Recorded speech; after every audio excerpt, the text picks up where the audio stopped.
श्री गोवर्धन नाथ की जय, श्री वल्लभाधीश की जय, श्याम सुंदर श्री यमुने महारानी की जय। नमो भगवते तस्मै कृष्णाय अद्भुत कर्मणे रूप नाम विभेदेन जगत क्रीडति यो यतः सच्चिदानंद रूपाय विश्वोत्पत्त्यादि हेतवे तापत्रय विनाशाय श्री कृष्णाय वयं नमः। निस्साधन जनोद्धार कर्ण प्रकटीकृतः गोकुले सस्वरूप श्री वल्लभ शरणं मम। योऽन्तः प्रविश्य मम वाचमीमां प्रसुप्तां सञ्जीवयत्यखिल शक्तिधर स्वधाम्ना अन्यांश्च हस्तचरणश्रवणत्वगादीन् प्राणान् नमो भगवते पुरुषाय तुभ्यम्।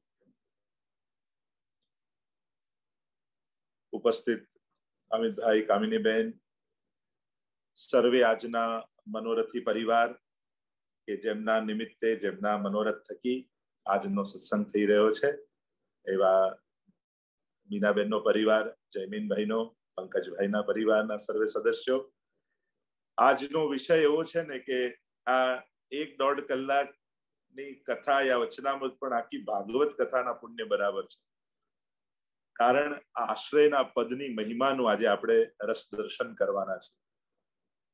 વૈષ્ણવ સંઘ ઓફ યુએસએ ગઈકાલે જ મીટિંગ હતી અને નેશનલ કમિટીની ઘોષણા ગઈકાલની મીટિંગમાં કરી અને લગભગ દરેક સ્ટેટમાંથી 2, 3, 4 વૈષ્ણવના પ્રતિનિધિ રૂપે નામ સ્વીકૃત કરવામાં આવ્યા અને યુએસએના 50-50 સ્ટેટમાંથી આપણે કોશિશ કરી રહ્યા છીએ કે દરેક સ્ટેટના પ્રતિનિધિ હોય અને આખું એક નેશનલ કમિટીનું નિર્માણ થાય અને એના માટેની ગઈકાલે મીટિંગ કરી હતી અને અદ્ભુત આનંદ બધાએ સાથે મળીને કર્યો અને એક આખું વૈષ્ણવ સમાજ યુએસએનો એક પરિવાર બની રહ્યો હોય એવો ભાવ બધાને મનમાં થયો અને દર મહિને થતા સત્સંગ અને વિવિધ પ્રકારના ક્લાસીસનો લાભ વૈષ્ણવ સંઘ થકી આ બધાને મળી રહ્યો છે અને વિશ્વભરના વૈષ્ણવો આમાં જોડાઈને એનો લાભ લેતા હોય છે.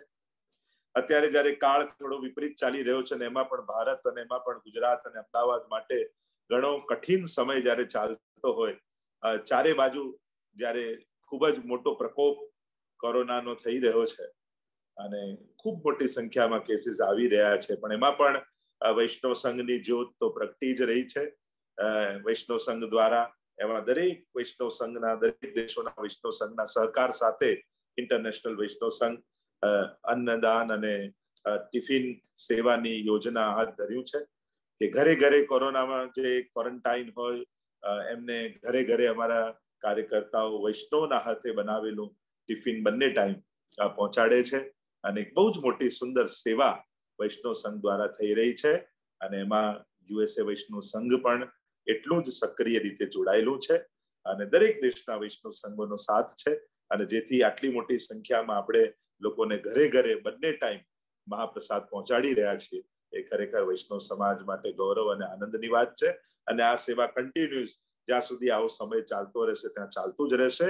પણ આ સમયમાં પણ આવું આયોજન થઈ શકે છે આપણા બધા માટે પ્રસન્નતાનો વિષય છે અને પ્રયાસ આપણે બધા જ કરી રહ્યા છીએ. પણ આજે સત્સંગમાં આ બધું જ દુનિયાના સંકટો, દુઃખો ભૂલી અને આપણે તો સીધા શ્રી વલ્લભના ચરણ તરફ જઈએ. પુષ્ટિ માર્ગ એ આશ્રયનો માર્ગ છે, શરણાગતિનો માર્ગ છે. આપણે ત્યાં એક વિવેક છે કે સત્સંગ શરૂ થાય મંગલાચરણથી અને પૂરું થાય આશ્રયના પદથી. આ એક વિવેક સાથે આપણા સત્સંગ, આપણી સત્સંગ સભાઓ, આપણા મનોરથો થતા હોય છે. જ્યારે પણ કોઈ પણ સત્સંગની શરૂઆત કરીએ ત્યારે સૌથી પહેલા મંગલાચરણથી આપણે કરતા હોઈએ છીએ. સેવાની પણ શરૂઆત જ્યારે કરીએ ત્યારે શ્રી મહાપ્રભુજી યમુનાજીના સ્મરણ કરી મંગલાચરણ કરતા હોય અને ઠાકોરજીને પોઢાડીને મંદિર બંધ કરીએ, દંડવત કરીએ ત્યારે આ આશ્રયનું પદ બોલી અને પછી આપણે નીકળતા હોઈએ છીએ. એટલે કે જેમ એક દેશનું કોઈ રાષ્ટ્રગાન હોય એવું પુષ્ટિ માર્ગનું કોઈ રાષ્ટ્રગીત આપણે કહી શકાય, રાષ્ટ્રીય કીર્તન, કોઈ એન્થમ જેવું કહી શકાય તો એ આપણું આ આશ્રયનું પદ છે.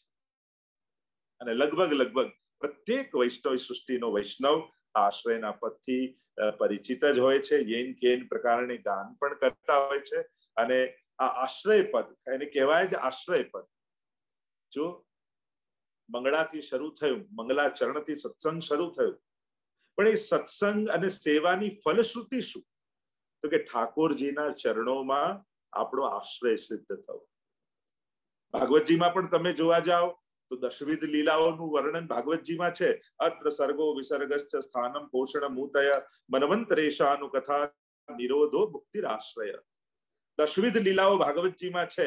સર્ગ લીલાથી શરૂ થાય પણ છેલ્લે 12મો સ્કંદ એ આશ્રય લીલા છે. એટલે કે ઠાકોરજીના ચરણોમાં નિરોધ સિદ્ધ થયા પછી પણ, મુક્તિ લીલા એકાદશ સ્કંદ, મુક્તિ મળ્યા પછી પણ છેલ્લે પ્રાપ્ત તો ભગવદ આશ્રયનો જ કરવાનો છે. અને એટલા માટે આશ્રયની લીલા એ ભાગવતજીની અંતિમ દશવિધ લીલાઓમાંની અંતિમ લીલા છે. કારણ કે આશ્રય સિદ્ધ થયો અને એનાથી જ ભગવદ આશ્રય દ્વારા જ આ પુષ્ટિનો પ્રસાદ આપણને પ્રાપ્ત થાય છે. તો એ આશ્રય પદ ઉપર યત્કિંચિત આપણે ચર્ચા કરીશું. ચર્ચાઓ તો ઘણી છે. આશ્રય શબ્દને પણ આપણે ઘણી બધી રીતે વિચારી શકીએ છીએ. કારણ કે મહાપ્રભુજીએ પોતે વિવેક ધૈર્યાશ્રય નામનો જે ગ્રંથ રચ્યો છે અને એમાં આશ્રય શબ્દને બહુ સુંદર રીતે મહાપ્રભુજી સમજાવ્યો છે. અને કેવા કેવા સંજોગોમાં, અનુકૂળતાઓમાં હોય કે પ્રતિકૂળતાઓમાં હોય, ભાવમાં હોય કે અભાવમાં હોય, કુભાવમાં હોય કે ભગવત ભાવમાં હોય, એ અભાવે પણ આશ્રય કરવાની આજ્ઞા મહાપ્રભુજી આપણને કરી છે. ભક્ત દ્રોહે ભક્ત્યા ભાવે ભક્તિશ્ચાતિક્રમે કૃતે અશક્ય વા સુશક્ય વા સર્વથા શરણમ હરિ. શક્ય હોય અશક્ય હોય, ભક્તિના દ્રોહમાં હોય, ભક્તિના અભાવમાં હોય, પણ ભગવદ આશ્રય જેને કર્યો છે ઠાકોરજી એના પર કૃપા નિશ્ચિત કરે છે. શરણ આયે સોહિતારે, જે જન શરણ આયે સોહિતારે. એ ગીતાજીનો સાર લો કે ભગવતજીનો સાર લો, એ આશ્રય શબ્દ એ આ સર્વ ગ્રંથોના સારરૂપ છે. અને એટલા માટે આપણે ત્યાં વિવેક પુષ્ટિ માર્ગમાં છે કે જ્યારે આપણો સત્સંગ વિરામ થતો હોય ત્યારે એ સત્સંગના ફલ રૂપે આશ્રયનું પદ ગવાય છે. વિરામ રૂપે નથી ગવાતું. ઘણીવાર આપણે લોકો એમ માની કે ધી એન્ડ કરવા માટે આશ્રયનું પદ ગાવાનું. આ ધી એન્ડ નથી, આ આખા સત્સંગનું ફલ છે. અને એટલા માટે કહ્યું કે આજનો આ વિષય આખું ભાગવતજી કે ગીતાજીનો ફલાત્મક છે. એટલે હું કીર્તનને સાધારણ શબ્દાર્થ રૂપે પણ સમજાવીશ અને ગૂઢાર્થ રૂપે પણ સમજાવીશ. કારણ કે આ કીર્તન, આશ્રયનું પદ આપણા બધાના આધ્યાત્મિક જીવનનો એક ભાગ છે. આપણને બધાને આ પદ સાથે વિશેષ લગાવ છે. પ્રત્યેક વૈષ્ણવ આશ્રયનું પદ લગભગ બધા વૈષ્ણવ ગાન કરતા હોય ને એ ભાવને સ્પર્શ કરાવતું. એટલે આને વિરામનું પદ નહીં માનવું, આને ટોચનું ફલાત્મક સત્સંગનું ફલ શું મળ્યું તો કે દ્રઢઈને ચરણન કેરો ભરોસો. એટલે આને એન્ડ રૂપે ના માનો કે આ પૂરું થવા માટેનું પદ. પૂરું થવાનું નથી. આ આખો સત્સંગ કર્યો એનું ફલ શું તો કે શ્રી વલ્લભના ચરણોમાં અનન્ય આશ્રય. અને જયારે સત્સંગના ફલ રૂપે તમે આ કીર્તનને ગાશો ને ત્યારે આ કીર્તનને ગાવાનો આનંદ જ કંઈક જુદો બદલાઈ જશે. તમને એમ લાગશે આજે મારું સત્સંગ ફલિત થયું અને ફલ રૂપે મને ઠાકોરજીએ મહાપ્રભુજીના ચરણોનો આશ્રય આપ્યો છે. તો આ ભાવ સાથે આપણે શબ્દાર્થ, ભાવાર્થ, ગૂઢાર્થ બધાના રસ દર્શન કરીશું. થોડોક એક આછો પરિચય આ કીર્તનની રચનાનો જો લઈ લો તો સુરદાસજીની વાર્તા. ઠાકોરજીના સખા છે ને, કૃષ્ણ સખા. લીલામાં એમનું સ્વરૂપ અને સખી રૂપ પણ છે. અને સુરદાસજી પુષ્ટિ માર્ગનું ગૌરવ એ રીતે છે કે 84 વૈષ્ણવમાં હિન્દુ ધર્મમાં સૌથી સુપ્રસિદ્ધ કોઈ ભક્ત રૂપે પ્રસિદ્ધિ પામ્યા હોય તે સુરદાસજી છે. જેમ સનાતન હિન્દુ ધર્મમાં પ્રસિદ્ધ ભક્તોમાં આજે સુરદાસજીનું નામ મોખરે લેવાય છે. મહાપ્રભુજીના સેવકોમાંના આ ગૌરવ સમાજ છે. સમગ્ર હિન્દુ સમાજમાં જેમ જુદા જુદા તુકારામ, નરસિંહ મહેતા, મીરાબાઈ, એમ સુરદાસજીનું નામ મોખરે આવે છે. વિશેષ રૂપે વિશેષ આદર સાથે ગવાય છે. અને એટલા માટે સુરદાસજી પુષ્ટિ માર્ગનું ગૌરવ સમાજ. પ્રસંગ તો ઘણા છે સુરદાસજીની વાર્તામાં. નાનપણથી જ એ ભગવત ભાવ પ્રાપ્ત થયો. અંધ હતા. જો સુરદાસ સમકાલીન ઘણા સુરદાસ થયા છે. એ સુરતદાસ નામે હોય, સુર નામે હોય, અનેક પદો સુરદાસજીના નામે એ વખતે પણ જયારે સુરદાસજી હતા ત્યારે પણ ચાલ્યા હતા. તો ત્યાં રાજ બાદશાહે પણ પૂછ્યું કે આમાં સાચા સુરદાસજીનું પદ કઈ રીતે ખબર પડે? તો કે એ પદ એક કાગળ પર લખીને જલ પર મૂકો જે ડૂબી જાય તો માનજો આ બધા નકલી છે, અને જે કોરું તરતું રહે તો સમજજો આ સુરદાસજીનું પદ છે. કારણ કે આ જલ એ સાગર છે, આ લૌકિકતા છે, અને જેનું પદ લૌકિકતાનો સ્પર્શ સુદ્ધા ન કરે એ જ સુરદાસજીનું પદ છે. એવું પ્રસંગો આવે છે. અને સુરદાસજી માટે તો અનેક ઉક્તિઓ છે કે એક વ્યક્તિ મૂર્છિત થઈને પડ્યો હતો, અને ત્યાંથી જતા હતા કોઈ ભક્ત સંત મહાત્મા, અને પૂછ્યું કે આ મૂર્છિત કેમ છે. બાદશાહે પૂછ્યું કે આ મૂર્છિત કેમ થયો છે. અને ત્યારે એમ કહ્યું, કીધો સુર કો સર લગ્યો, કીધો સુર કી પીર, और કીધો સુર કો પદ સુન્યો, તન મન ધુનત શરીર. એટલે કહ્યું કે 3 અવસ્થા થઈ શકે. આ મૂર્છિત થઈને તડપી રહ્યો છે તો 3 અવસ્થા થઈ છે. કીધો સુર કો સર લગ્યો, કે આ કોઈ સુરવીરનું બાણ એને લાગ્યું છે એટલે તડપી રહ્યો છે. કીધો સુર કો સર લગ્યો, ક્યાંક આ સૂરજનો તાપ એના માથે લાગ્યો, લૂ લાગી ગઈ એટલે તડપી રહ્યો છે. અને જો આ બે ન હોય તો કા સુર કો પદ સુન્યો, ક્યાં સુરદાસજીનું વિરહનું પદ એને સાંભળી લીધું છે અને એટલા માટે વિરહમાં તડપી રહ્યો છે. આવી તત્પરતા સુરદાસજી માટે કહેવાય. પ્રસંગો તો અનેક છે, અને જયારે આપ બધા જાણો છો એમ મહાપ્રભુજી સાથે મિલન થયું, ગૌઘાટ પર શરણે આવ્યા કે મેં તો ભગવદ લીલા કછું જાનત નહીં હું. અને મહાપ્રભુજીએ દશમ સ્કંદની અનુક્રમણિકા સંભળાવી, બ્રહ્મ સંબંધ આપ્યા, અને બધી જ લીલાઓ સ્ફુરવા લાગી. સ્ફુરવાની આંખે દેખાવા લાગી. ગોકુલ કે દર્શન કરો એમ મહાપ્રભુજીએ કહ્યું, અને હાથમાં માખણનો લોંદો લઈને નવનીત લાલ પ્રભુ નંદાલયના આંગણામાં ડોલતા દેખાયા. ઘુટુરન ચલત રહે તનુ મંડિત. અને એ દર્શન સુરદાસજીને થયા. અને પછી તો જેને આંખોના આકારે નથી, વાર્તા સાહિત્યમાં તો લખ્યું છે કે જેને આંખ હોય ને પછી દ્રષ્ટિ જતી રહે એને અંધ કહેવાય, પણ જે જન્મથી જ દેખતો ન હોય એને સૂર કહેવાય. અને એમ કહેવાતું કે સુરદાસજીને તો આંખોના આકાર પણ નહોતા, ચામડી હતી એ ભાગમાં, પણ મહાપ્રભુજીની કૃપાથી જે દિવ્ય દ્રષ્ટિ એમને મળી છે. કેવા કેવા પદો, દેખો રી હરી નંગમ નંગા, જે ઠાકોરજી વસ્ત્ર ધરે ને જે શૃંગાર ધરે સુરદાસજી એવા પદો ગાય. એવો અનુભવ ઠાકોરજી એમને કરાવે. અને અનેક પ્રસંગો તો કેટલા સુરદાસજીઓ, એમાં ચર્ચા કરવા જઈશ તો ઘણો. આપણે તો આશ્રયના પદ પર ચિંતન કરવાનું છે. અને સુરદાસજીનો એમ થયું કે હવે ઠાકોરજી લીલામાં બોલાવી રહ્યા છે, અને આવો ભાવ થયો. આવી ગયા પરાસોલી પાસે, અને ચિત્ત ઠાકોરજીના ચરણારવિંદમાં લગાવી દીધું. ગુસાઈજીને જયારે સુરદાસજી ન દેખાયા, પૂછ્યું કે સુરદાસજી ક્યાં છે. કહ્યું કે વો તો પરાસોલી ગયે. અને ગુસાઈજી સમજી ગયા કે હવે સુરદાસજીને નિત્ય લીલામાં પુનઃ પ્રાપ્ત થવાનો સમય થયો છે. ગુસાઈજી તો એટલું બોલ્યા, અરે પુષ્ટિ માર્ગ કો જહાજ જાત હૈ, જાકો કછું લેનો હોય સો લે લો. આ તો પુષ્ટિ માર્ગનો જહાજ છે, જઈ રહ્યો છે. અને જહાજમાં જે બધી જ વસ્તુઓ રત્નો ભર્યા હોય, એવું કે જેને જે લેવું હોય લઈ લો. સુરદાસજીને તો સાગર કહીને બોલાવ્યા ગુસાઈજી. જેમ સાગરમાં અનેક રત્નો ભર્યા હોય એમ સુરદાસજીમાં ભાવોના અનેક રત્નો ભર્યા છે. બધા જ ભગવત ચતુર્બુદાસજી આદિ બધા જ વૈષ્ણવને લઈને ગુસાઈજી પધાર્યા પરાસોલી ચંદ્ર સરોવર. આજે પણ તમે જોશો તો સુરદાસજીની બેઠક છે. ચંદ્ર સરોવર તમે બ્રજમાં જાઓ અને ત્યાં સુરદાસજીનું સ્થાન છે. આપણે ત્યાં અષ્ટ સખાઓના 8 દ્વાર છે ગિરિરાજજીના ફરતે, અને આ ચંદ્ર સરોવર પરનું પરાસોલીનું દ્વાર એના મુખિયા સુરદાસ છે. અને પોતાના દ્વાર પાસે આવીને સુરદાસજી ઠાકોરજીના ચરણોમાં યુગલ સ્વરૂપની અલૌકિક રસમય લીલાઓમાં ચિત્ત લગાવીને સૂતા છે.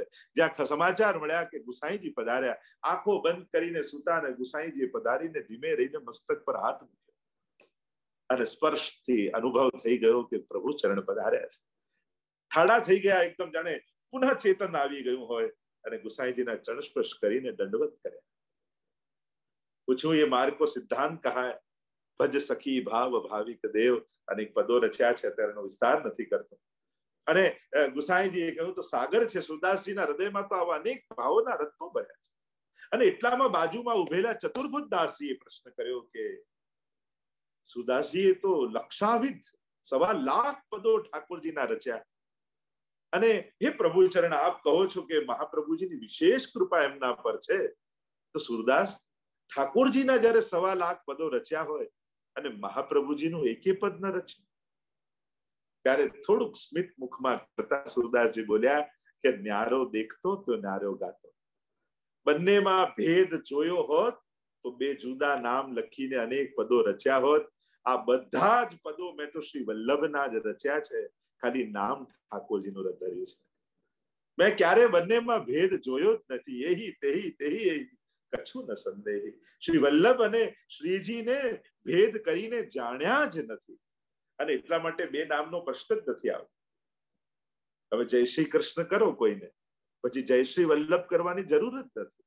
કારણ કે કૃષ્ણ અને વલ્લભમાં ભેદ જુઓ તો તમને એમ થાય કે જય શ્રી કૃષ્ણ કર્યા, જય શ્રી વલ્લભ તો કર્યા નહીં. અરે કૃષ્ણ અને વલ્લભમાં ભેદ ક્યાં છે? એક જ તો છે. આ ભેદ બુદ્ધિ જ દોષ દૃષ્ટિ છે. હરિરાયજી વારે ઘડીએ ચેતવે છે શિક્ષાપત્રમાં, જો ભેદ બુદ્ધિ ન થઈ જાય. ક્યાંય ઠાકોરજી, મહાપ્રભુજી, યમુનાજી, ગુસાઈજી આ વિવિધ સ્વરૂપોનો આનંદ લેવાય. કારણ કે વિવિધ સ્વરૂપોની વિવિધ પ્રકારની કૃપા છે, વિવિધ આસક્તિઓ ભક્તોની છે, પણ ભેદ બુદ્ધિ ન જાણે. અને જ્યારે સુરદાસજીએ કહ્યું કે ચતુર્બુદાસ તમે પ્રશ્ન કર્યો છે, તો આજે આ પદ હું ગાઉં છું, એને મારા 1.25 લાખ પદોનો સાર જાણજો. એટલે આશ્રયનું પદ એ વિરામ માટેનું પદ નથી, આ બધા જ પદોની ફલશ્રુતિ છે. સાર કોને કહેવાય? કે તમે ફૂલમાંથી જ્યારે અર્ક કાઢો ને અત્તર બને, ત્યારે કેટલા હજારો ફૂલોમાંથી આટલું અત્તર બનતું હોય, એમ 1.25 લાખ પદો રૂપી પુષ્પોનું અત્તર એ આપણું આશ્રયનું પદ છે. એને સાર રૂપ જાણજો. અને આમ કહી અને સુરદાસજીએ શ્રી ગુસાઈજી તરફ દ્રષ્ટિ કરી. દ્રઢઈન ચરણન કેરો ભરોસો, દ્રઢઈન ચરણન કેરો. અને અહીંયાથી શરૂઆત કરી. દ્રઢઈન ચરણન કેરો ભરોસો. 4 ટૂંકમાં આખું પદ છે, અને ચારે ટૂંકમાં વૈષ્ણવના ધર્મ, અર્થ, કામ અને મોક્ષ, આ ચારેયનું વર્ણન સુરદાસજીએ કરી દીધું છે. સીધો સાધો એનો અર્થ કરીએ તો બધાને સમજાય એમ છે. પહેલા એક સીધો સાધો અર્થ કરીને સમજાવું, અને પછી થોડા ઊંડા આપણે એમાં જઈશું. શરૂઆત કરી દ્રઢ ઇન ચરણન કેરો ભરોસો. દ્રઢ શેમાં? ઇન ચરણન, આ ચરણો. કેરો ભરોસો, એ સંપૂર્ણ ભરોસો, દ્રઢ ભરોસો. આપણા ભરોસાની તકલીફ એ છે, જાગે છે તરત ને ભાગે છે તરત. વિશ્વાસ છે, દ્રઢતાની કમી હોય છે, અને દ્રઢતા વગરનો ભરોસો અધૂરો છે.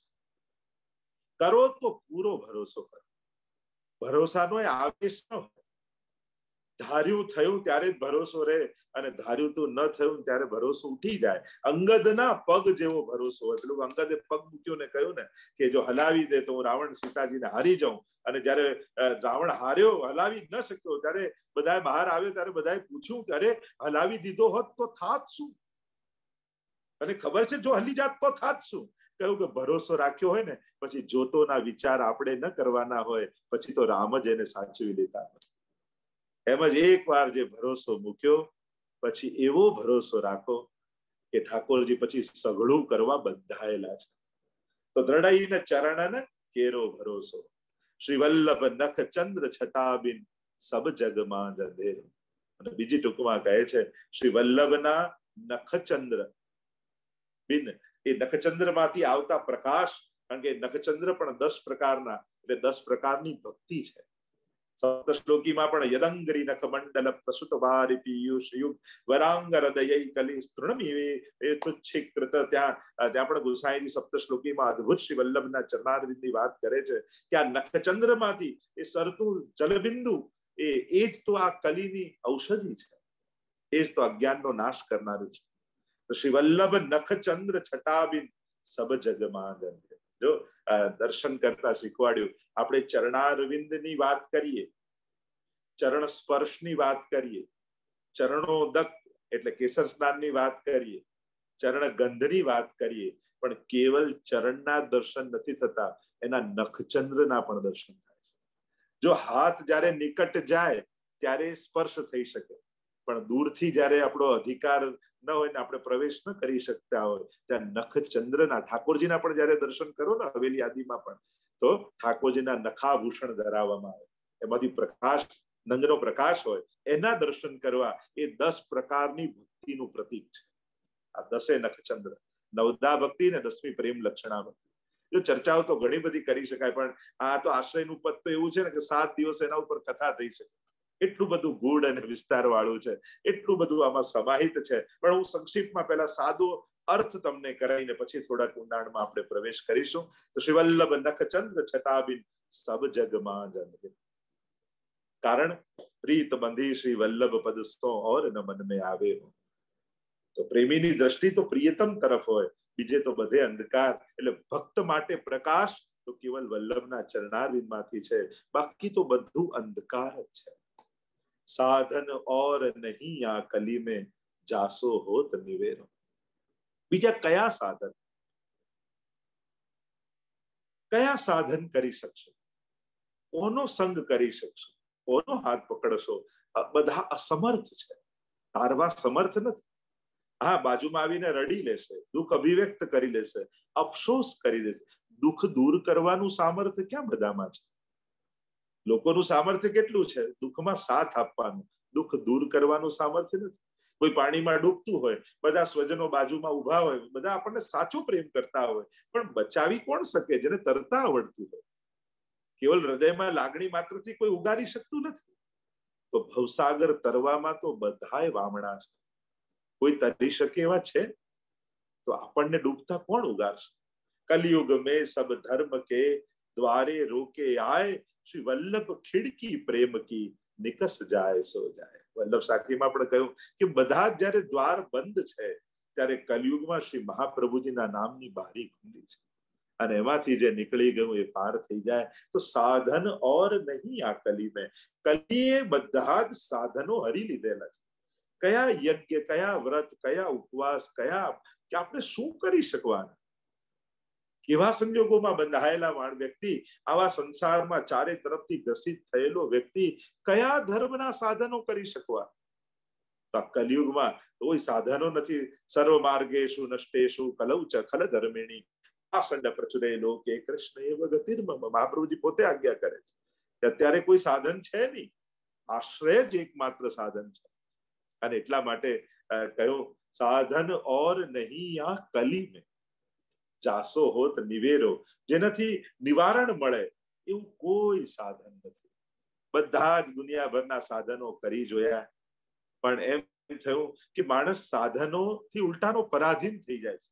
ઘણીવાર તો સાધનોમાં જ માણસ એવો બંધાઈ જાય કે સાધનોનું બંધન માણસને થઈ જાય. તો ઘણીવાર એવું હોય, જે સવારે વોક કરવાની જેને બહુ આદત હોય કે રેગ્યુલર મોર્નિંગ વોક કરવા જતા હોય, પણ અઠવાડિયું ના જઈ શકે ને તો એને બીમાર જેવું ફીલ થાય. વોક કરવા નથી જવાતું, એને અશક્તિ જેવું લાગે.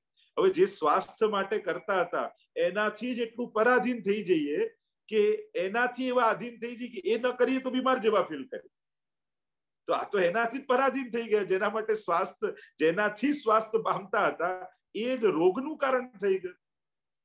ઘણીવાર ધર્મના સાધનોમાં પણ એવું જ થાય કે આ ઘણીવાર સાધનોમાં આપણે એવા અટવાઈ જઈએ ને કે ઠાકોરજીનું જ વિસ્મરણ કરી બેસીએ અને સાધના શક્તિ પ્રગટ થઈ જાય. સાધન ન થવાનો ભય પેદા થઈ જાય. અરે રોજ માળા કરતી આજે નથી થઈ, આ ચોક્કસ કંઈક ખરાબ થશે. અને એક દિવસે પાછી ગાડીએ ભટકાય એટલે આપણને જો આ માળા ના કરીને એટલે આમ થાય. એટલે સંજોગો એવા બંધ બેસતા થઈ જાય ને આપણે ગોઠવી લઈએ. જો માળા ન કરી દેવાથી કંઈક અહિત થોડી ઠાકોરજી કરે છે. માલાથી આપણો ભાવ રક્ષિત થાય છે, આપણી સુરક્ષા હવે ન થાય એટલે કંઈ ખરાબ થઈ જાય. એટલે ઘણીવાર સાધનોને આધીન આપણે થઈ જઈએ છીએ અને ભગવદ આશ્રય છૂટી સાધનોનો આશ્રય થઈ જાય છે. અને એટલા માટે સુરદાસજી કહે છે સાધન તો આપણા માટે એક જ છે, અને એ છે વલ્લભના ચરણારવિંદ. શ્રી વલ્લભનો આશ્રય એ જ. ચરણ લગ્યો ચિત મેરો શ્રી વલ્લભ, ચરણ લગ્યો ચિત મેરો, ઇન બિન और कछु नहीं भावे, इन बिन और कछु नहीं भावे, इन चरणन को नेरो श्री वल्लभ, चरण लग्यो चित मेरो. શ્રી વલ્લભના ચરણોમાં જયારે ચિત્ત ચોંટ્યું છે, પ્રીત બંધી શ્રી વલ્લભ પદસો और न मन में આવે. આવી આસક્તિ તો અન્ય કોઈ સાધન, સમર્થ સાધન મળે તો એમાં આસક્તિ જીવને ક્યાં? પુષ્ટિ જીવને તુચ્છ ગમતું જ નથી, કારણ કે એને સર્વોત્તમનો સ્વાદ ચાખ્યો છે, તો એને હીન ક્યાં ભાવવાનું, એને ક્યાં રુચિ આવવાની? અને એટલા માટે સાધન ઓર નહીં આ કલી મેં જાસો હોત નિવેરો, જેનાથી આપણા તાપનું નિવારણ થાય. જો બીજા બધા માટે હશે બધું, વ્રત, ઉપવાસ, નિયમ, સ્વાધ્યાય, યજ્ઞ બધું હશે, કારણ કે એમને જોઈએ છે જ મુક્તિ, જોઈએ છે જ પુણ્ય, જોઈએ છે સંસાર સુખ. પણ આપણને તો રસેશ કૃષ્ણ જોઈએ છે, અને જેને રસેશ કૃષ્ણ જોઈએ એના માટે તો એક જ સાધન છે, અને એ છે શ્રી વલ્લભના ચરણાર. અને એટલા માટે આપણું ફલ ઊંચું છે, અને એટલા માટે સર્વોત્તમ સાધન જોઈશે. તો સાધન ઓર નહીં આ કલી મેં જાસો હોત નિવેરો, સૂર કહા કહે દ્વિવિધ આંધરો, બિના મોલ કો ચહેરો. સુરદાસજી કહે હું બીજું શું કહું? સૂર કહા કહે દ્વિવિધ આંધરો. આંધળો કેવલ નથી, પણ દ્વિવિધ આંધળો, જેને બે નથી દેખાતા એવો આંધળો છે. ખરેખર તો જેને બે દેખાય ને, શાસ્ત્ર તો એને અંધ કહે છે કે ઠાકોરજી જુદા ને વલ્લભ જુદા ને ગુસાઈજી જુદા ને પ્રભુ જુદા. પુષ્ટિ માર્ગમાં આંધળો એ છે જે બધામાં ભેદ બુદ્ધિ રાખે છે, અને દ્રષ્ટિ વાળો એ છે જે બધાને એક કરી મેં યાહી મેં યમુના, યાહી મેં ગોકુલ, યાહી મેં બ્રજ મંડલો, સબન તે શ્રી વલ્લભ નામ ભલો. શ્રી હરિરાયજી ને પદ્મનાભદાસજી ની કેવી વલ્લભ રૂપ સુરંગે શ્રીમદ વલ્લભ રૂપ સુરંગે, શ્રીમદ વલ્લભ એન મેન વ્રજરાજ ઉછંગે. તો સાક્ષાત એ જ પ્રભુ ગુરુ રૂપે આપણે ત્યાં પધારે. કારણ કે પ્રભુની બંધનો છે, પ્રભુ બધે ન, પણ ગુરુ એવા વલ્લભ રૂપે આપણને પ્રભુ મળ્યા કે એ ઠાકોરજી શ્રીનાથજી તો પ્રભુ, પણ જયારે એ વલ્લભ બનીને આવ્યા ત્યારે એ મહાપ્રભુ બનીને આવ્યા. ઠાકોરજી તો પ્રતીક્ષા કરે કે મારા મંદિરમાં જીવ ક્યારે આવે, પણ આ મહાપ્રભુ પ્રતીક્ષા નથી કરતા. તું ના આવે તો હું ચાલતો ચાલતો ખુલ્લા ચરણારવિંદથી તારા ઝૂંપડા સુધી આવી અને તારો અંગીકાર કરીશ, તારો સ્વીકાર કરીશ, પ્રભુ સાથે તારો હસ્તમેળાપ કરાવીશ. સૂર કહા કહે દ્વિવિધ આંધરો, જેને બે નથી દેખાતા એવો બિના મોલ કો ચહેરો. તો જેની કોઈ બિના મોલ કો, જેનું કોઈ મૂલ્ય નથી એવો ચહેરો છે, એવો હું આપનો સેવક છું, એવો હું આપનો દાસ છું. શુલ્ક દાસિકા, ગોપીજનો પણ કહ્યું ને, ગોપી ગીતમાં કહ્યું છે કે પ્રભુ અમે શરદ ઉદાસ સાધુ જાત સત સરસી જો દરસ શ્રી પ્રસાદુષા, અને અશુલ્ક દાસિકા, અમે તો કેવી છે, અમારી કોઈ કિંમત નથી, એવા બિના મોલકો, અમારું કોઈ મૂલ્ય નથી. કારણ કે ભક્તનું મૂલ્ય, સેવકનું મૂલ્ય, એની કિંમત તો ગુરુ અને પ્રભુની ઓળખાણથી હોય છે. અને જયારે સેવકનો પરિચય કોઈ વ્યક્તિ તરીકે આપવામાં આવે ને, એમાં સેવકની હાર છે, અને સેવકની સફળતા શેમાં છે? આ છે ને મહાપ્રભુજીનો સેવક છે, આ છે ને ઠાકોરજીનો દાસ છે. જ્યારે આપણે વલ્લભ અને શ્રીજીથી ઓળખાઈએ ને, આપણા ગુરુ અને આપણા પ્રભુથી આપણી ઓળખાણ થાય ને, ત્યારે માનજો કે આ સેવક તરીકે હું સફળ થયો છું. વ્યક્તિ તરીકે વાહવાઈ મળે એમાં ભક્તની સફળતા નથી. એ ભક્ત તરીકે, દાસ તરીકે, સેવક તમે જ્યારે તમારી સેવાથી ઓળખાઓ, કોઈ હવેલીમાં બુહારીની સેવા કરતો હોય, કોઈ બાળાજીની સેવા કરતો હોય, કોઈ ભંડારની સેવા કરતો, અને જયારે કોઈ વલ્લભકુલ પધારે અને તમારી કોઈ ઓળખાણ વૈષ્ણવ, આ માલાજી સિદ્ધ કરે છે ને, એ આ વૈષ્ણવ. જે આ વખાણ કરે માલાજી બહુ સુંદર થાય છે, એ આ વૈષ્ણવ કરે છે. આ ચોખ્ખાઈ જોયા પૂછતા કે આટલું ચોખ્ખું, આ વૈષ્ણવ બુહારી કરે છે. આ સુંદર સામગ્રી છે ને, આ વૈષ્ણવ બનાવે છે. સેવકની ઓળખાણ એની સેવાથી હોવી જોઈએ, એના વ્યક્તિત્વથી નહીં. એની પદ પ્રતિષ્ઠા સંસારમાં મળેલા એના પદ પ્રતિષ્ઠાથી એની ઓળખાણ નહીં. ગુરુ અને પ્રભુની આગળ આપણી ઓળખાણ આપણી સેવાથી જયારે આપવામાં આવે ત્યારે આપણી સફળતા હોય છે. સૂર કહા કહે દ્વિવિધ આંધરો, બિના મોલ કો ચહેરો, જેને કોઈ કિંમત નથી એવો હું આપનો દાસ, અને દ્રઢ ચરણ કેરો ભરોસો, એવો મારો ભરોસો દ્રઢ આપના ચરણોમાં છે. તો આ એક આપણે સીધી સાદી વ્યાખ્યાની ચર્ચા કરી. જો હજી થોડા ઊંડા આપણે ઉતરીએ આશ્રયના પદમાં, કારણ કે એની મહિમાઓ ભક્તોએ આચાર્યો અનેક પ્રકારથી ગાય છે. હું શીઘ્રતાથી એટલે જ જઈ રહ્યો છું કે બધા વિષયને આવરી શકું. તો એમ જ 4 ટૂંક છે એમાં. એટલે વૈષ્ણવના ધર્મ, અર્થ, કામ અને મોક્ષ, આ ચારેયનું વર્ણન. એટલે કે આશ્રયના પદ ગાન માત્રથી વૈષ્ણવના ચારે પુરુષાર્થ સિદ્ધ થઈ જાય છે. અને ચારે પુરુષાર્થ મહાપ્રભુજીએ ચતુશ્લોકી નામના ગ્રંથમાં બતાવ્યો. સર્વદા સર્વભાવેન ભજનીય. કદાચ એ ચારે શ્લોકોને ન લઉં તો મહાપ્રભુજીની કારિકા જો હું તમને સ્મરણ કરાવું તો વૈષ્ણવનો ધર્મ, અર્થ, કામ અને મોક્ષ શું? તો કે પુષ્ટિ માર્ગે હરે દાસ્યમ ધર્મ અર્થો હરિરેવહી કામો હરિર્દિદૃક્ષૈવ મોક્ષ કૃષ્ણસ્ય ચેત ધ્રુવમ. આ વૈષ્ણવના ચારે પુરુષાર્થ કયા. જેમ સાધારણ વ્યક્તિના હોય ને ધર્મ, અર્થ, કામ અને મોક્ષ, એના માટે સાધારણ વ્યાખ્યા હોય, પણ વૈષ્ણવ એ ભક્તિ માર્ગી છે. એટલે ભક્તિ માર્ગીઓનો ધર્મ, અર્થ, કામ અને મોક્ષ શું? તો ધર્મ શું છે? તો પુષ્ટિ માર્ગે હરિર દાસ્યમ ધર્મ, પ્રભુની દાસતા એ જ વૈષ્ણવનો ધર્મ. સર્વદા સર્વભાવેન ભજનીય વ્રજાધિપ. આ પહેલા શ્લોકમાં મહાપ્રભુજી ચતુશ્લોકીમાં ધર્મ બતાવ્યો. સસ્યાયમેવ ધર્મો હિ નાન્યક્વાપી કદાચન. તો દાસતા એ જ ધર્મ. અને એટલા માટે પહેલી ટૂંકમાં કહ્યું દ્રઢઈને ચરણન કેરો ભરોસો. આપણી દાસતા ક્યાંથી સિદ્ધ થશે? તો કે શ્રી વલ્લભના ચરણારવિંદથી. અને દાસ ભાવ માટે એટલે ચરણોનો સ્પર્શ થાય. જો બધી સેવા કર્યા પછી, તમે બધા શ્રૃંગાર કર્યા પછી પાછા આપણે ચરણસ્પર્શ શ્રૃંગાર કર્યા પછી કરીએ, કારણ બધે મુખારવિંદ સુધી ને બધે પહોંચ્યા, પણ આપણી ગતિ તો ઠાકોરજીના ચરણારવિંદમાં જ છે. આપણો અધિકાર તો ચરણારવિંદમાં જ છે. એટલે ચરણોનો સ્પર્શ કરીએ છીએ.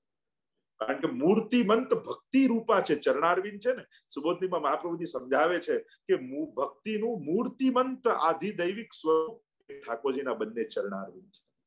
અને એટલા માટે ન મસ્તકનો સ્પર્શ કરીએ, ન હસ્તનો સ્પર્શ કરીએ, આપણે શું કહીએ? ચરણ સ્પર્શ. કારણ કે દાસ ભાવ આવે ત્યારે ચરણ સ્પર્શ થાય એમ નથી. ચરણ સ્પર્શ કરશો તો ઠાકોરજી દાસ ભાવનું દાન કરશે. અને દાસ બનવું એ બહુ મોટી સિદ્ધિ છે પુષ્ટિ માર્ગમાં. સેવક બનવું એ બહુ મોટી સિદ્ધિ છે. સ્વામી બનીને બધા જ ફરતા હોઈએ છે.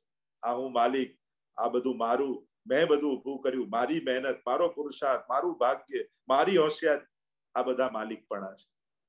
દાસપણું શું છે? આ ઠાકોરજીની કૃપાથી છે. પ્રભુ કરાવે છે, પ્રભુએ આપેલું છે આ દાસ ભાવ. સંજોગો બદલાઈ નથી જવાના, વસ્તુઓ કોઈ લઈ લેવાનું નથી, પણ તમારી વૃત્તિ બદલાશે ને તો આ બધી વસ્તુઓને પ્રસાદી રૂપે સ્વીકારીને માણી શકશો. અને પોતાનું ઉપાર્જિત કરેલું માનશો તો આ બધું ભાર બની જશે. મેળવેલું જ પતનનું કારણ બની જશે. આ જીવનનો ભાર બની જશે.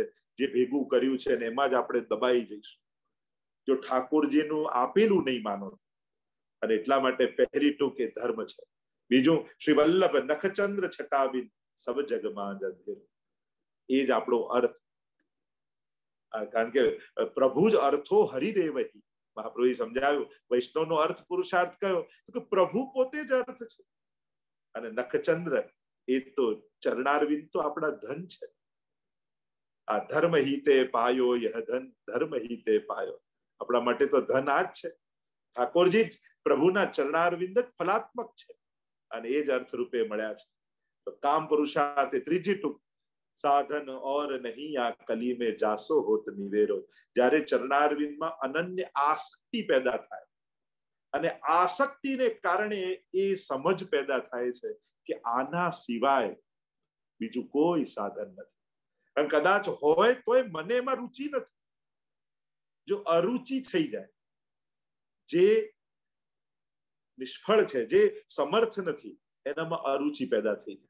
મારું કલ્યાણ તો આ ચરણારવિંદથી અને ચરણારવિંદની આસક્તિથી. ચકૈરી ચલ ચરણ સરોવર જહાં નહીં પ્રેમ વિયોગ. ચરણારવિંદની તો કેવી કેવી મહિમાઓ ગાય છે. ચરણ કમલ વંદો હરિરાઈ જાકી કૃપા પંકુ ગિરી લંગે અંધે કો સબ. વિચાર કરો એક ચરણારવિંદ કેવું સામર્થ્ય આપે છે માણસને.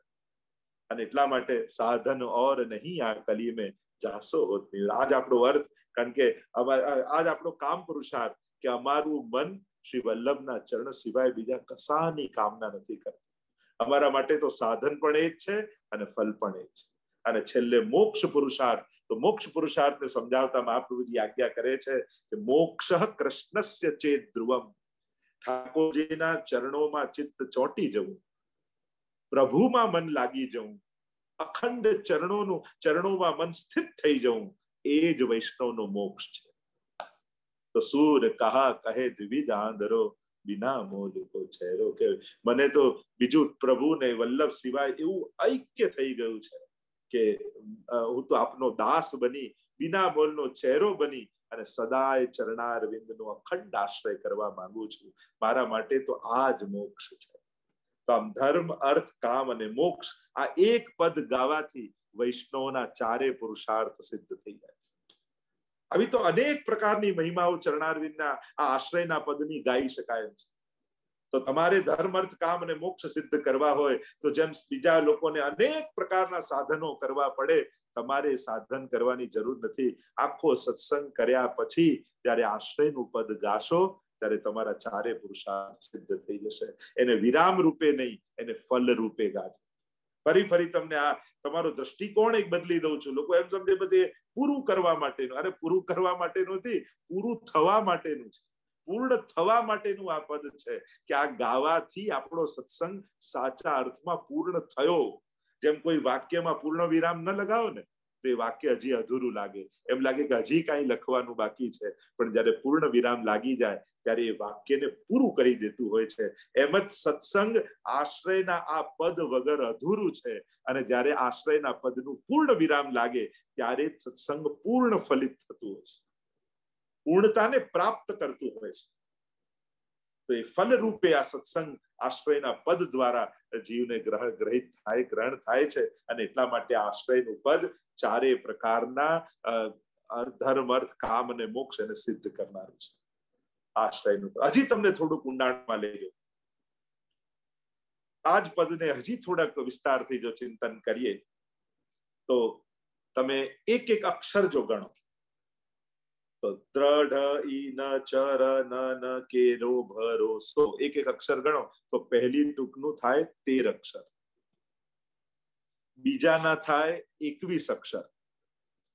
શ્રી વલ્લભ નખ ચંદ્ર છટાબિન સબ જગ માં જ અંધેરો. તમે કાઉન્ટ કરો, શ્રી વલ્લભ નખ ચંદ્ર છટા, એમ કરો તો 21 અક્ષર થશે. પછી ત્રીજી ટૂંકનું થાય સાધન ઓર નહીં આ કલી મેં જાસો હોત નિવેરો, એટલે 18 અક્ષર. અને છેલ્લી ટૂંકનું થાય સૂર કહા કહે દ્વિવિધ આંધરો, બિના મોલ કો ચહેરો, 19 અક્ષર. એટલે આશ્રયનું પદ યાદ રાખવું હોય તો તમારે આ ફોન નંબર ઠાકોરજીનો, શ્રી મહાપ્રભુજીનો ફોન નંબર છે 13, 21, 18 અને 19. આ ડાયલ કરશો ને સીધો ફોન મહાપ્રભુજી ઉપાડશે. લોકોને આજકાલ નંબરનું ડેટું બહુ હોય છે ને, આ એવો કોડ નંબર છે. કારણ કે લોકોને ક્રેડિટ કાર્ડ ને આ બધા નંબરના પાસવર્ડ હોય છે ને, આ એક એવો પાસવર્ડ છે કે આ પાસવર્ડ નાખશો તો ઠાકોરજીની નિકુંજ લીલાની વેબસાઇટ ખુલી જશે, એ નિકુંજના લીલાના દ્વાર ખુલી જશે. એવો આ નંબર ડાયલ કરવાનો છે. 13, 21, 19 અને 18. સૌથી પહેલા એક અક્ષરને જો તમે ગણો તો 13 અક્ષર પહેલી લાઈનના છે. તો આ 13 અક્ષર શેના માટે? આ પ્રથમ ટૂંક ગાવાથી થશે શું? દ્રઢ, ઈન, ચરન, કેરો, ભરોસો. તમે તો એક લાઈન બોલી ગયા, પણ એ બોલવા ખાતર બોલ્યા નથી. આ 13 અક્ષર શેના માટેના છે? આ એક લાઈન બોલવાથી થશે શું? દ્રઢ, ચરણ, કેરો, ભરોસો. શ્રી મહાપ્રભુજીના ચરણમાં દ્રઢ ભરોસો કઈ રીતે થશે? શેનાથી? આ એક ટૂંક ગાવાથી શું મળશે? તો કે 13 અક્ષર એટલે અષ્ટાક્ષરના 8 અને પંચાક્ષરના 5. 8 અને 5 થાય 13. આ બે કંઠી તમે ધારણ કરી રાખી છે ને ગળામાં, આ બે મંત્રની તમે કંઠી ધારણ કરી છે. એક મંત્રની કંઠી છે અષ્ટાક્ષર મંત્ર, શ્રી કૃષ્ણ શરણમ મમ, અને બીજી કંઠી છે પંચાક્ષર મંત્ર. જ્યારે બ્રહ્મ સંબંધ તમને હાથમાં તુલસીદલ લઈને મહાપ્રભુજીએ કોઈ વલ્લભ કુલ થકી તમને અપાવ્યું, અને ત્યારે ગદ્ય મંત્ર, ગદ્ય બોલ્યા, હજારો વર્ષોથી વિકુટો પડેલો આ જીવ ગદ્ય, અને છેલ્લે 5 અક્ષર કૃષ્ણ તમારો છું. જે ગદ્ય મંત્ર આપણે પંચાક્ષરનો એવો અહોભાવ રાખીએ છીએ કે અપરસમાં ઠાકોરજી આગળ જ બોલાય, પણ કૃષ્ણ તમારો છું એ પંચાક્ષર મંત્ર. એમ અષ્ટાક્ષર અને પંચાક્ષર આ એક ટૂંક બોલવા માત્રથી જીવને ફલિત થઈ જાય છે. કારણ કે અષ્ટાક્ષર એ 7 પ્રકારની ભક્તિ સિદ્ધ કરાવે છે અને પંચાક્ષર સખ્ય અને આત્મનિવેદન આ 2 પ્રકારની ભક્તિ સિદ્ધ કરાવે છે. એટલે કે પહેલી ટૂંક ગાવા માત્રથી અષ્ટાક્ષર અને પંચાક્ષર બંને ફલિત થાય એનો અર્થ નવધાએ નવધા ભક્તિ તમને સિદ્ધ કરાવનારી છે. આ એક આશ્રયના પદની પહેલ દ્રઢ ચરણ કેરો ભરોસો, ભલે ગમે તે રાગમાં ગાયું, વાંચ્યું, બોલ્યા, પણ આ શબ્દો સાધારણ નથી. કોઈ ભગવદીના મુખમાંથી ગુસાઈજીની સન્મુખ નીકળેલા શબ્દો છે. તો એ શબ્દો, આ કીર્તનો ક્યાં કોની આગળ ગવાયા છે? કેમ વલ્લભાખ્યાનની આટલી મહત્તા કહીએ છે? કારણ કે ગુસાઈજીની સામે બેસીને ગોપાલદાસે ગાયું છે અને ગુસાઈજીની સન્મુખ જ્યારે કોઈ વાણી, અને એ પણ આવા ભગવદીઓના મુખે, જેના માટે ગુસાઈજી કહેતા પુષ્ટિ માર્ગ કો જહાજ જાત હૈ, જો સાગર હૈ, એવું જાણે જેની કાની ઠાકોરજી મહાપ્રભુજીને ગુસાઈજી રાખતા હોય, આવા ભગવદી સુરદાસજીના મુખે ગવાયેલું અને એના એક એક અક્ષર કેટલી મહત્તા રાખે છે, આ કોઈ સાધારણ નથી. ભગવદીઓના મુખમાંથી નીકળેલા પ્રત્યેક શબ્દો સ્વરૂપાત્મક અને ફલાત્મક હોય છે. અને એટલા માટે તો દરેક કીર્તનના અંતમાં છાપ બોલવામાં આવે છે. કારણ કે પદ તો ગાયું, પણ આ ભગવદીનું સ્મરણ કરીશું ને તો આ લીલા આપણને પણ ફલિત થશે, તો જ આ પદ આપણને ફલાત્મક થશે, આપણને પણ એ લીલાના દર્શન થશે. ખરેખર એ છાપ એ કાની છે કે સુરદાસજીની કાનીથી અમને આ લીલાના દર્શન થાય. સુરદાસજીનો તો કેવો મનોરથ, 1.25 લાખ પદોનો મનોરથ હતો અને 25,000 પદો તો સ્વયં ઠાકોરજી આવીને સુર શ્યામ નામથી લખી ગયા. એવી કૃપા. તો પહેલી ટૂંક 13 અક્ષર અષ્ટાક્ષર અને પંચાક્ષર સિદ્ધ કરાવનારી છે. કદાચ એ દિવસે અષ્ટાક્ષરની માળા તમે ન કરી હોય, કદાચ એ દિવસે પંચાક્ષરની માળા યા એનો પાઠ ઠાકોરજી આગળ ન કર્યો હોય, પણ આશ્રયનું પદ એ દિવસે રાતના સૂતા પહેલા ગાવ. આ એક ક્રમ તો બધા જ બનાવી લો કે ભલે બીજા કાંઈ કોઈ ક્રમ ન રહે, સવારે અમુક પાઠના ક્રમ પર રાતના સૂતા પહેલા આશ્રયનું પદ ગાઈને જ સૂવું. કારણ કે એનું મહાત્મ્ય ત્યારે તમે જાણશો, ત્યારે તમને ખ્યાલ આવશે કે આ એક પદ 4 ટૂંક ગાવાથી કેટલા વેદ વેદાંતો અને સર્વ શાસ્ત્રોના સાર આમાં આવી જાય છે, એના ફલ આપણને મળી જાય છે. એટલે આજે જે કોઈ શ્રવણ કરી રહ્યા છે એમને હું ખાસ અનુરોધ કરીશ, તમે વૈષ્ણવ છો, એક વસ્તુ યાદ રાખજો, આશ્રયનું પદ ગાયા વગર આંખ મિચાવી ન જોઈએ. અને હું તો કહું, આજે સૂતા કોણ જ્યારે કાલે ઉઠીએ ન ઉઠીએ અને આશ્રયનું પદ ગાઈને સૂતા હશો ને તો નિશ્ચિત વાત છે તમારી ક્યારે અધોગતિ નહીં. ઠાકોરજી આવીને તમારો સ્વીકાર કરશે. અને એટલા માટે એ પંચાક્ષર અને અષ્ટાક્ષર, પંચાક્ષરથી નામ, અષ્ટાક્ષરથી નામનો અધિકાર છે અને પંચાક્ષરથી સ્વરૂપ સેવાનો અધિકાર છે. રૂપ નામ વિભેદેન બંને છે ને, સેવાયામમાં કથાયામમાં. અને એટલા માટે આ પહેલી ટૂંક ગાવાથી અષ્ટાક્ષર અને પંચાક્ષર બંને સિદ્ધ થાય. એટલે કે નામ ભક્તિ, સ્મરણ ભક્તિ અને સ્વરૂપ ભક્તિ, આ બંનેનું ફલ આપનારી આ પહેલી ટૂંક છે. અષ્ટાક્ષર નામ લેવાનો અધિકાર આપણને મળે છે અને પંચાક્ષરથી સ્વરૂપ સેવાનો અધિકાર મળે છે. અને આ એક ટૂંક ગાવા માત્રથી આપણું આજનો સત્સંગ અને આપણી સેવા આ બંને ફલાત્મક બની જાય છે. કદાચ એ દિવસે તમે સેવાય નહીં પહોંચ્યા હો ને, પણ આશ્રયનું પદની પહેલી ટૂંક ગાઈ હશે ને, એ ગાવા માત્રથી ઠાકોરજી તમારી સેવા આજની માની લેશે. એવું મહાત્મ્ય પહેલી ટૂંકનું છે. હજી ઘણી ચર્ચા કરી શકાય, પણ બહુ વિસ્તાર કરવા જઈશ તો ઘણો સમય જશે. બાકી અષ્ટાક્ષર અને પંચાક્ષર આ 13 અક્ષર દ્રઢઈને ચરણન કેરો ભરોસો સિદ્ધ કરાવનારી પહેલી ટૂંક છે. આ પહેલી લાઈન ગાવા માત્રથી આ બંને મહામંત્રો જેને આપણે કહીએ છીએ, અષ્ટાક્ષરના એક શ્રી સૌભાગ્યમ સંપ્રાપ્તિ ધનવાન રાજલમ પુરુષોષેત પાપમ, તમને એક જો લાઈન ગણાવવા જાવ, એક અક્ષર તો ઘણો સમય જાય અષ્ટાક્ષર અને પંચાક્ષરનો. અને એ બધું ચરિતાત્મક જોવા જાવ તો 84 વિષ્ણુની વાર્તામાં તમને આ બધું જ ફલિત થયેલું દેખાશે. અચ્યુતદાસ પર કેવી કૃપા મહાપ્રભુજીએ કરી કે પોતાના ચરણારવિંદનું જલ ખાલી આપ્યું ને નેત્રોમાં લગાડ્યું. રોજ શ્રીનાથજી બાબા જે વસ્ત્ર શૃંગાર ધરે એ અહીંયા બેઠા બેઠા અચ્યુતદાસને દર્શન થાય. અને ગુસાઈજી સેવા પહોંચ્યા પછી અચ્યુતદાસને મળવા આવે અને પૂછ્યું કે રોજ જયરાજ કેમ પધારો છો? તો તમારી આંખોમાં મને શ્રી વલ્લભના દર્શન થાય છે. જાણે મહાપ્રભુજી પોતાનું સ્થાપન એમનામાં કરી દીધું. કેવી કૃપા! તો પહેલી ટૂંકમાં દ્રઢઈને ચરણને કેરો ભરોસો 13 અક્ષર અને અષ્ટાક્ષર અને પંચાક્ષર બંને મળીને 13 થાય અને આમ આ 13 માં બિરાજમાન છે. બીજી ટૂંકમાં કહ્યું કે શ્રી વલ્લભ નખ ચંદ્ર છટાબિન સબ જગમાં અંધેરો 21 અક્ષર. શ્રી મહાપ્રભુજીના ચરણારવિંદ વગર બધું જ અંધકાર છે. પ્રકાશ તો એમના નખચંદ્રમાં છે. અને 21 અક્ષર એ 10 પ્રાણ અને 11 ઇન્દ્રિયો એની શુદ્ધિ કરે છે. 10 અને 11 21 શાસ્ત્રોમાં 10 પ્રાણ માનવામાં આવે છે. જો પ્રાણ અપાન વ્યાન ઉદાન સમાન નકુલ દેવદત્ત ધનંજય એવા 10 પ્રાણ. પ્રાણ અપાન સમાયુક્ત પચામ્યનમ ચતુર્વિધમ એમ ભગવાન પણ અનેક પ્રકારથી યોગ શાસ્ત્રમાં પણ એનો પ્રકાર છે. આ 10 પ્રકારના પ્રાણ જે છે એનાથી આખું શરીર ચાલે છે. તો આ બીજી ટૂંક ગાવા માત્રથી 10 પ્રકારના પ્રાણની શુદ્ધિ થાય છે અને 11 ઇન્દ્રિયોની શુદ્ધિ થાય છે. જો આખો દિવસે 11 ઇન્દ્રિયો દ્વારા મનુષ્ય વિવિધ વિષયો જ ભોગવ્યા હોય છે. એ કાનના હોય, આંખના હોય, નાકના હોય, મુખના હોય, 5 જ્ઞાનેન્દ્રિય, કર્મેન્દ્રિય, 11મું મન. આમ 10 પ્રકારની 11 પ્રકારની ઇન્દ્રિય કહીએ ને, 5 જ્ઞાનેન્દ્રિય અને 5 કર્મેન્દ્રિય અને 11મું મન. અને આખો દિવસ 24 કલાક મનુષ્ય શ્રોત્રમ ચક્ષુસ્પર્શનમ ચ રસનમ ગ્રહણમ એવ ચ અધિષ્ઠાય મનશ્ચાય વિષયાનુપસેવતે. ભગવદ ગીતામાં ભગવાન કહે છે ને કે આના દ્વારા વિષયોનું જ સેવન કરે છે, સંસાર જ ભોગવીએ છે. તો વિચાર કરો કેટલો કચરો એક દિવસમાં 11 ઇન્દ્રિયોમાં ભરાઈ જાય છે.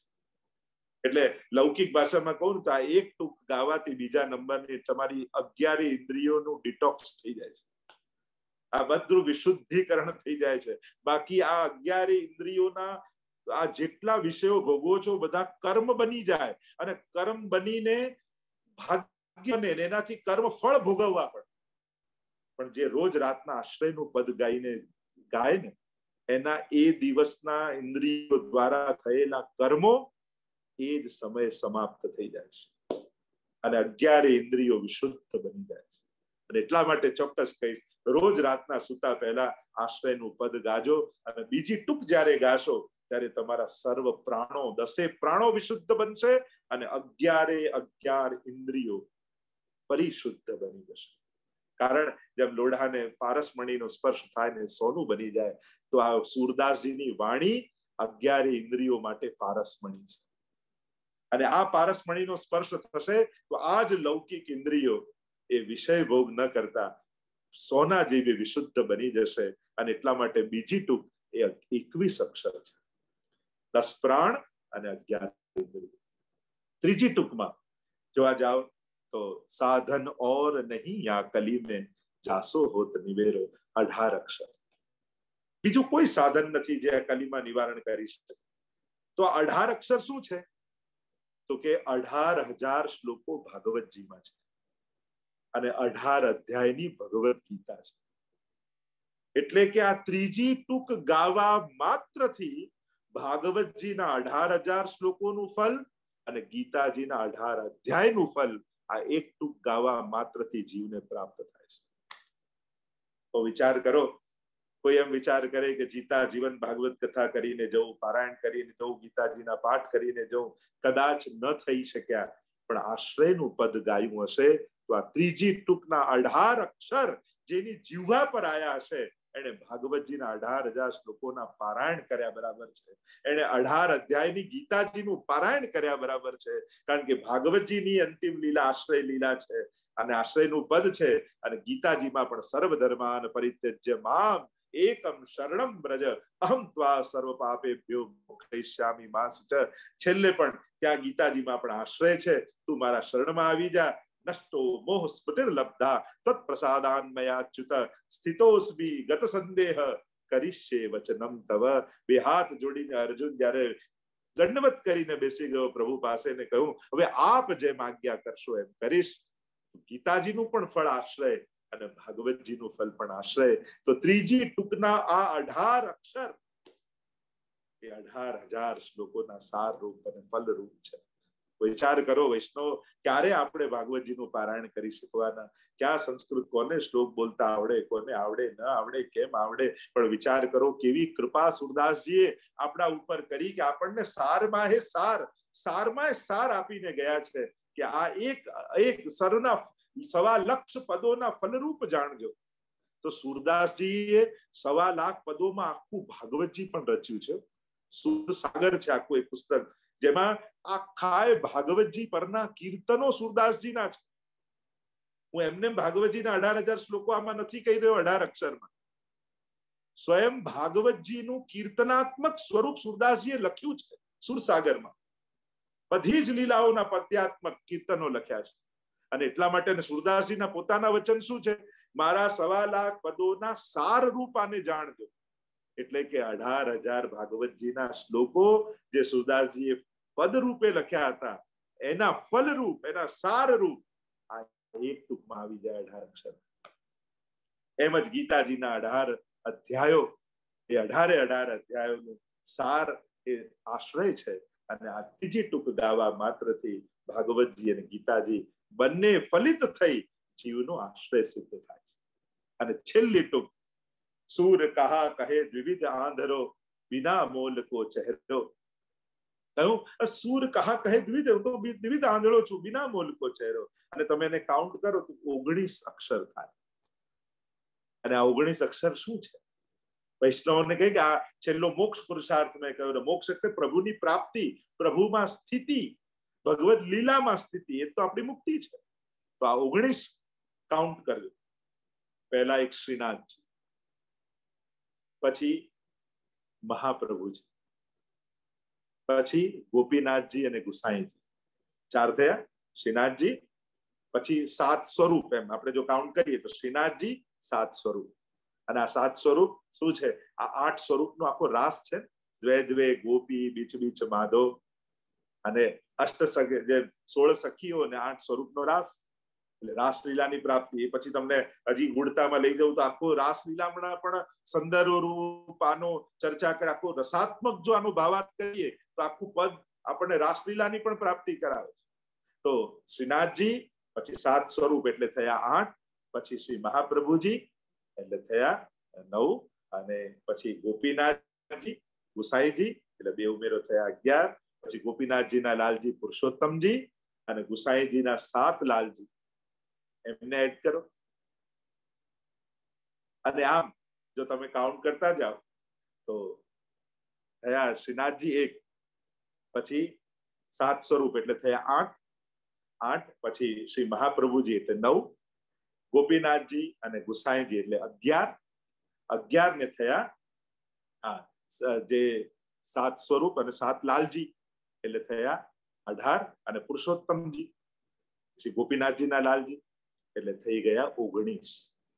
એટલે કે છેલ્લા માત્રથી કેવલ મહાપ્રભુજી માટે નથી કહી રહ્યા સૂર કહા કહે દ્વિવિધ આંધરો, પણ કહ્યું 7 સ્વરૂપ શ્રીનાથજી, મહાપ્રભુજી, ગોપીનાથજી, ગુસાઈજી, 7 લાલજી એટલે વલ્લભનું આખું વંશ. દ્વિવિધ આંધરો, બંનેમાં ક્યારે ભેદ નહીં જોતા. તો આ 19 સ્વરૂપો આપણા હૃદયમાં કાયમ માટે સ્થિત થઈ જશે. એટલે આ છેલ્લી ટૂંક ગાવા માત્રથી શ્રીનાથજી, 7 સ્વરૂપ, મહાપ્રભુજી, તેમના વંશ, એનું આખું વર્ણન જે ગોપાલદાસજીએ નિત્ય પ્રતિ ક્ષણો શ્રી વલ્લભનો પરિવાર રસના, અને જે 9મા આખ્યાનમાં આખા મહાપ્રભુજીની વંશાવલીનું ગાન કર્યું, એ જ વંશાવલીનું સ્મરણ અહીંયા છેલ્લી ટૂંકમાં 19 સ્વરૂપોનું ચિંતન કરી અને સુરદાસજી કહે સૂર કહા કહે દ્વિવિધ આંધરો, બિના મોલ કો ચહેરો. દ્વિવિધ આંધરો, આ જેટલા સ્વરૂપો છે એ બધાને મેં એક કરીને જાણ્યા છે. અને આ છેલ્લી ટૂંક ગાવા માત્રથી જે ગાશે એને આ 19 સ્વરૂપોમાં ભાવ દ્રઢ થશે અને એમના સ્વરૂપનું જ્ઞાન થશે. અને જ્યારે સ્વરૂપ જ્ઞાન થશે ત્યારે આ બધા એક જ સ્વરૂપ છે.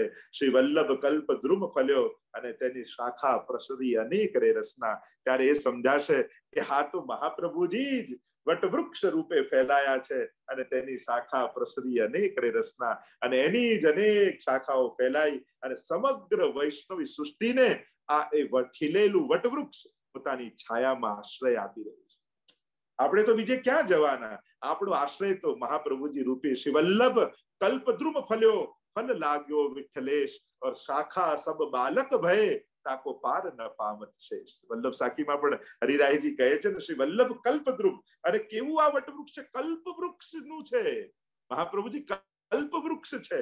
અને કલ્પ વૃક્ષ એને કહેવાય કે જેની પાસે માંગવાનું ન હોય, કેવલ જઈને વિચારો ને એના શરણે બેસીને અને તમારા સઘળા મનોરથો પૂરા કરી.